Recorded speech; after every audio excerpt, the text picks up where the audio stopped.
Biopsy की report आने के तुरंत बाद कैंसर का ट्रीटमेंट शुरू हो जाएगा, ये गलत है। हमें भी ऐसा ही लगता था, लेकिन जब हमने डॉक्टर्स को रिपोर्ट दिखाई तब वहाँ जाके पता चला अभी तो आपका ये डिटेक्ट ही हुआ है।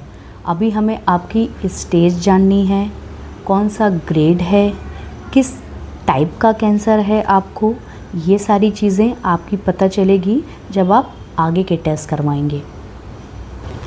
हमारे लिए जर्नी इसलिए मुश्किल होती जा रही थी क्योंकि हम जहाँ भी जाते थे हमें अपने दोनों बच्चों को साथ लेकर के जाना होता था और 6 महीने के बच्चे के साथ बहुत मुश्किल हो रहा था ये सब कुछ हैंडल करना, क्योंकि हर डॉक्टर्स के पास हर हॉस्पिटल में वेटिंग लाइन बहुत लंबी होती है और आपको ट्रीटमेंट कराना है, अपने आप को दिखाना है तो आपको उसमें अपॉइंटमेंट्स भी लेने पड़ते हैं, वेटिंग लाइन में भी बैठना पड़ता है, बच्चों के साथ भी मैनेज करना पड़ता है। हम अपने घर से काफ़ी दूर हैं और हम अपने घर में हमने किसी को शुरुआत में बताया भी नहीं था कि ऐसा है, क्योंकि हम पहले खुद श्योर होना चाह रहे थे कि हम जो दिखा रहे हैं, जो करा रहे हैं वो सच है भी या नहीं।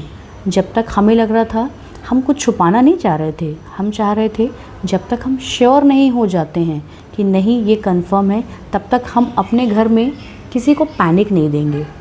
आप ये सोचिए कि मेरे पेरेंट्स के लिए ये कितना कॉम्प्लिकेटेड रहा होगा कि जब उनको पता चलेगा कि उनकी बेटी को ये प्रॉब्लम हुई है।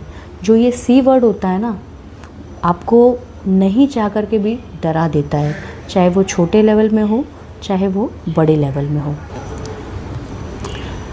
डॉक्टर्स ने मुझे जिन डॉक्टर को मैंने दिखाया उन्होंने मुझे पेट स्कैन के लिए बोला। पेट स्कैन भी जहाँ पे मैं रहती हूँ वहाँ नहीं होता है, क्योंकि ये एक बड़ा स्कैन होता है जिससे ये पता चलता है कि आपकी पूरी बॉडी में कैंसर कहाँ कहाँ फैला हुआ है। ये एक बड़ा टेस्ट होता है पेट स्कैन। इसके लिए अब हमें दूसरी सिटी में जाना था। मैं चाहूँगी कि अगर आपको ये बातें मेरी कनेक्ट कर रही हैं तो प्लीज़ मेरे साथ जुड़िए और अपनी जर्नी शेयर करिए, और अगर आप कनेक्ट करते हैं तो प्लीज़ सब्सक्राइब भी कीजिए। Thank you.